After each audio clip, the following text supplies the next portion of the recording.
Do you long to give up certain foods that you know aren't good for you, or alcohol or sugar?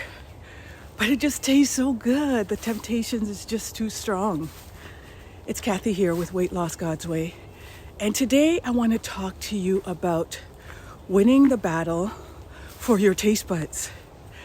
And I want you to know, first of all, that it is not your fault.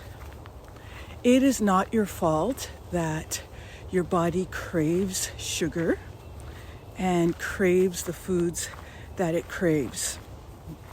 Now hear me though, it's not your fault that this is what our body needs, because if you just go to the grocery store, you're going to see the majority of the foods now have unhealthy portions of sugar and fat and salt that our bodies were never designed to process at that and in those amounts. And so as a result, we've literally have changed the chemistry of what our body needs. We've changed our brain chemistry to crave those foods. And so now we're stuck in a cycle. Many of us are addicted. Many of us just can't imagine a day going without it. So it's not your fault. But here's the thing. Once you're aware of it, it's now your responsibility to do something about it and change. And I believe that that's why you're here. So how do we do that? I was reading a book once. I can't remember one of the many nutrition books I was reading. And it talked about a scientist. His name was Mullets, is his last name. And he was on a mission. He was hired by one of the big companies, and I don't remember which one, whether it was Kraft or one of the Kellogg's, or I don't remember the company. But he discovered something called the bliss point. The bliss point. The bliss point is that point, that sweet spot, let's call it, in food where it has the optimal level of taste and flavor so that you would have more of it, so that you would keep craving it. And so that's why I'm saying we've got to win the battle for our taste buds, because there are scientists out there who are working hard to keep you addicted to certain foods. Yeah, it's just, once you're aware of it, then you really got to pay attention and recognize that there really is a battle going on for our minds and our taste buds. Scripture says, for the weapons of our warfare are not of the flesh, but they have divine power and strongholds. And so we use these mighty weapons, not worldly weapons, to knock down these strongholds of human reasoning.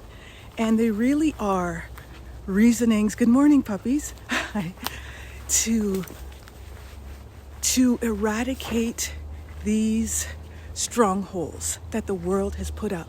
Listen, the world is not fighting fair. The fact that you have scientists investing millions and millions of dollars to manipulate our taste buds tells us that this is a war. Our culture is corrupt. There's a battle going on, and we have to be vigilant. We've got to use our wisdom. We've got to use our spiritual discernment. We've got to pray. We've got to fight. And so there's nothing wrong with you that you can't stick to a diet. It's not that you're a failure. Maybe it's the diet that is failing you. Amen?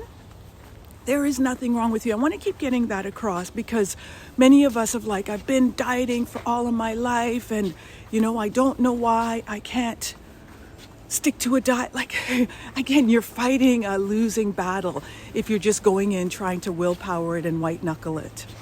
And so we've got to use our spiritual weapons. We've got to pray. We've got to use our discernment.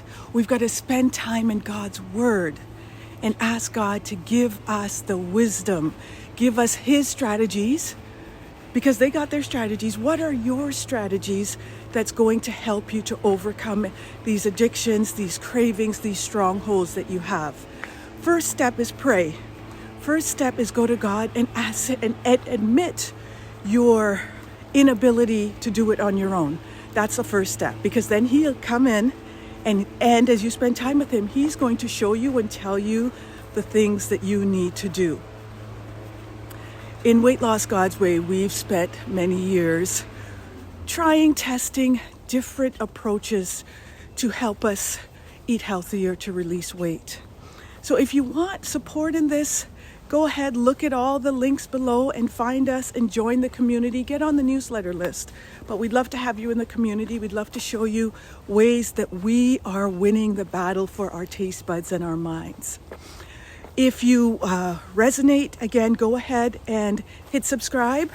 And once a week, you'll receive messages like these from me on all things faith and health. God bless you. And not to mention, you'll get to enjoy this beautiful forest with me. God bless you. Bye-bye.